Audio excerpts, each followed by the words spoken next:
जून महिना आला की सर्वांना पावसाचे वेध लागतात. पण यंदाचा जून महिना वेगळा आहे. ठिकठिकाणच्या अवकाळी पावसानंतर आणि उन्हाच्या काहिलीनंतर सर्वांना पावसाचे वेध लागलेच आहेत.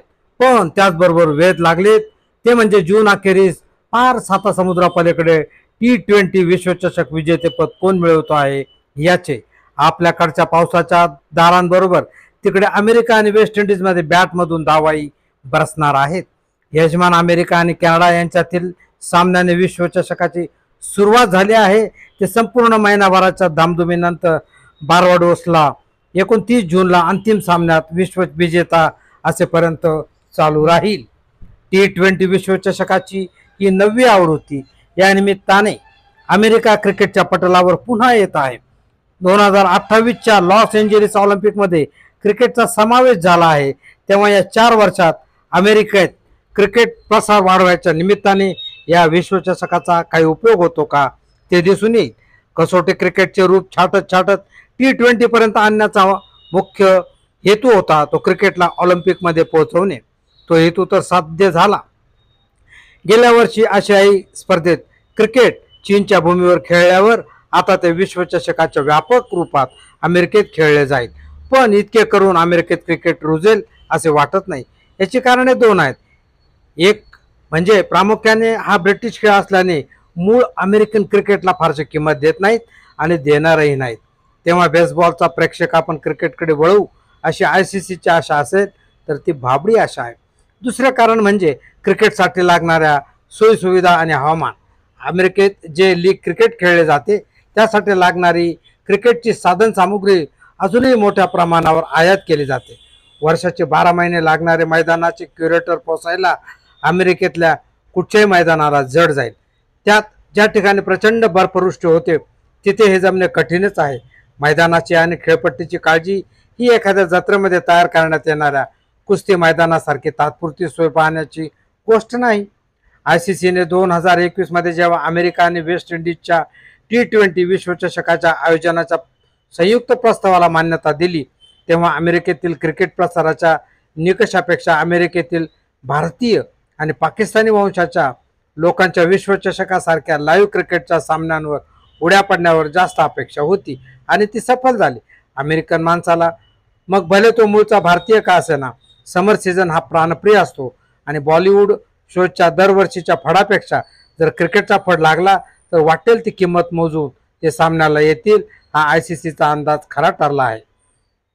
यजमानपद बहाल केल्यावर तब्बल 3 वर्ष असताना न्यूयॉर्कचे मैदान स्पर्धा तोंडावर आले असताना जेमतेम पूर्ण झाले. टेक्सास आणि फ्लोरिडा इथे यापूर्वी आंतरराष्ट्रीय सामने झाले आहेत. तेव्हा खरी कसोटी आहे ती न्यूयॉर्कच्या नासा स्टेडियमची. ICCने जेव्हा डॉन लॉकरबी यांना या विश्वचषकासाठी व्हेन्यू डेव्हलपमेंट ऑफिसर म्हणून नियुक्त केले तेव्हा न्यूयॉर्कमध्ये जागा शोधता शोधता त्यांच्या नाकीनं आले. न्यूयॉर्कच्या ब्रॉन्क्स विभागात व्हॅन कोर्टलँड पार्क हे 12 खेळपट्टा असलेले मैदान अर्थातच पहिली पसंती होती आणि न्यूयॉर्कच्या महापौरांनीही त्याला पसंती दिली होती. पण तिथल्या स्थानिक लोकांनी क्रिकेट विश्वचषकाला मज्जाव केल्यावर पुन्हा जागा शोधण्यात आले. शेवटी या नासा काउंटीच्या आयसनहॉवर मैदानाचा 42 एकरचा भूखंड मैदान बनवायला निश्चित केला गेला आणि काम युद्ध पातळीवर चालू झाले. नासाला अनेक शो होत असतात. या मैदानात गाड्या पार्किंग व्हायचे त्याचे आता क्रिकेट स्टेडियममध्ये रूपांतर केले गेले आहे. मैदान तयार झाले तरी खेळपट्ट्या कशा करायच्या हे आव्हान होतेच. ऑस्ट्रेलियात ड्रॉप इन खेळपट्ट्या या नवीन नाहीत. तेव्हा ॲडलेडला खेळपट्ट्या बनवल्या गेल्या आणि समुद्रमार्ग त्या जॉर्जिया प्रांतातील सॅव्हाना बंदरात उतरवून पुढे रस्त्याने मैदानात आणल्या गेल्या. या सर्व खोटाटोपातून न्यूयॉर्कचे मैदान तयार झाले आहे. अमेरिकेला यजमान असल्याने आपोआपच या स्पर्धेत प्रवेश मिळाला आहे. T20 विश्वचषकाच्या पहिल्या 4 आवृत्तीत 12 संघ होते. पुढच्या 4 आवृत्तीत 16 संघ होते तर यंदा तब्बल 20 संघ खेळणार आहेत. यात अनेक लिंबूटिंबू संघ आहेत.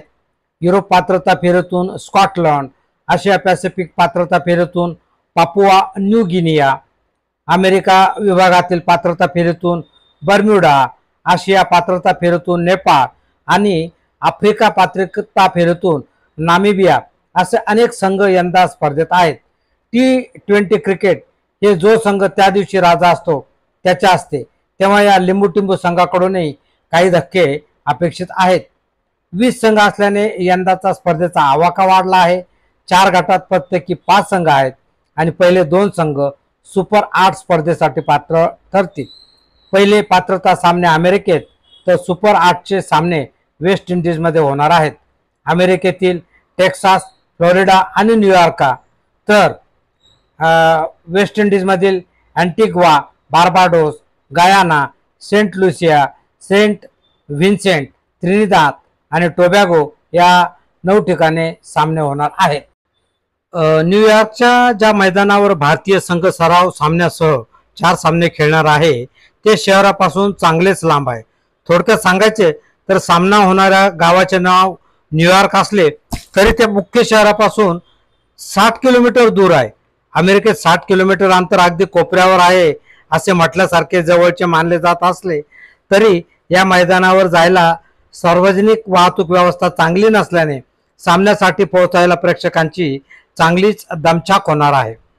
न्यूयॉर्क शहरापासून जवळपास 60 किलोमीटर अंतरावर असलेल्या लॉंग आयलंडमधील नासाऊ काउंटी भागात हे मैदान आयसेनहॉवर पार्क प्रभागात वसवले गेले आहे. विश्वास बसणे कठीण आहे, पण मोकळ्या माळरानासारख्या जमिनीतून 30,000पेक्षा जास्त क्षमतेचे मैदान जमतेम 100 दिवसात बांधले गेले आहे. यंदाची T20 विश्वचषक स्पर्धा 29 दिवस चालणार असून यात एकूण 55 सामने खेळवले जाणार आहेत. स्पर्धेला साखळी सामन्यांनी सुरुवात होईल. यात 20 संघांना 4 गटांमध्ये विभागण्यात आलेले आहेत. विश्वचषकासाठी 4 गट अशा प्रकारे आहेत. अ गट भारत, पाकिस्तान, आयर्लंड, कॅनडा आणि अमेरिका. ब गटात इंग्लंड, ऑस्ट्रेलिया, नामिबिया, स्कॉटलंड आणि ओमान. क गटात New Zealand, West Indies, Afghanistan, Uganda आणि पापुआ न्यू गिनी. तर ड गटात दक्षिण आफ्रिका, श्रीलंका, बांगलादेश, नेदरलँड आणि नेपाळ हे देश आहेत. प्रत्येक गटातील अव्वल 2 संघ सुपर 8 म्हणजेच अव्वल 8 संघांच्या फेरीत प्रवेश करतील. त्यानंतर 27 जूनला उपांत्य फेरीचे सामने खेळवले जातील, तर 29 जूनला अंतिम सामना रंगेल. एकूण 55 पैकी 16 सामने अमेरिकेत होणार आहेत, तर 39 सामने वेस्ट इंडिजमध्ये खेळवले जातील. अमेरिकेला केवळ साखळी सामन्यांच्या आयोजनाची संधी मिळणार आहे. या स्पर्धेतून अमेरिका आणि युगांडा हे संघ विश्वचषकामध्ये प्रवेश करणार आहेत. ICCने मोठ्या हुशारीने स्पर्धेची तिकीट विक्री केली आहे. भारत विरुद्ध पाकिस्तान सामन्याला सर्वात जास्त मागण्या असणार हे लक्षात घेऊन त्या सामन्याची तिकिटे उरलेल्या 2 सामन्यांसह प्रेक्षकांना घ्यायला लावले आहेत. म्हणजे भारत विरुद्ध पाकिस्तान सामन्याचे तिकीट घ्यायचे असेल तर त्यासोबत अजून 2 सामन्यांची तिकिटे गळ्यात मारली आहेत. प्रत्येक सामन्याला प्रेक्षकांची गर्दी व्हावी या उद्देशाने हे केले गेले आहे असं म्हणतात. थोडक्यात सांगायचं तर क्रिकेट निघालंय अमेरिकेला असं म्हणण्यापेक्षा भारताच्या गल्लीबोळात प्रसिद्ध असलेलं क्रिकेट अमेरिकेत जाऊन पोहोचलं आहे, पण ते तिथं कितपत रुजतं हे आपल्याला लवकरच पाहायला मिळेल. हा व्हिडिओ आवडला असेल तर लाईक करा आणि शेअर देखील करा.